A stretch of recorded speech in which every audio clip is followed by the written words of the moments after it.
Hey, it's August the 19th, day 5 of the Great Ontario Yield Tour. We're crisscrossing the province looking at corn and soybean yield. We've stopped here at the University of Guelph to talk with Dr. Bill Deen. Dr. Deen is a cropping systems professor here at the university. And Bill, my question for you today is dry weather. I know you've got some trials on nitrogen management in corn. What's some of the key observations you're making in terms of N management in corn?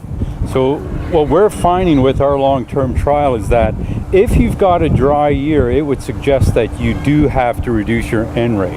In our long-term trial, which we're running at the Elora Research Station, it's been running for 7 years, and there's a very strong correlation between precipitation and nitrogen requirement in that corn crop, and it's like a 0.98 R squared. So that would suggest if you have information regarding how much rainfall you're going to receive that year, you have better understanding of how much nitrogen you're going to require. Right. So I guess that pushes us down the road then of moving nitrogen applications later to improve your odds of understanding what the total precipitation might be for that year. That's right. As you move later, you have better knowledge of what precipitation is going to be.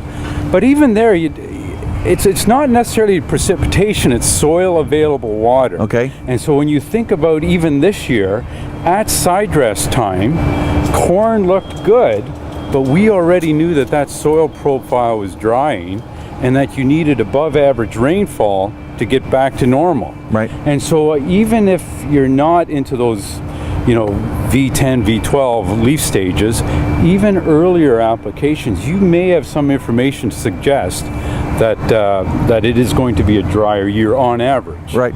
So do you subscribe to the idea that late applications become increasingly risky in terms of yield potential the drier the year is? Does that jive with the data? I have to think that one through a little bit. What late applications do is they give you better information as to how much total precipitation is going to be, right, and give you better information to adjusting. Right. But you're right. Late application, depending on how you're applying under a dry year, it starts to raise questions as to access of that corn plant to that nitrogen. Right. And we've seen that as well. Sure. Under dry conditions, you don't access it, but you don't need it as much. If you've got some up front. Super. Hey, we really appreciate your efforts on nitrogen research. Keep up the good work. Great. Thanks, Bill. Greg.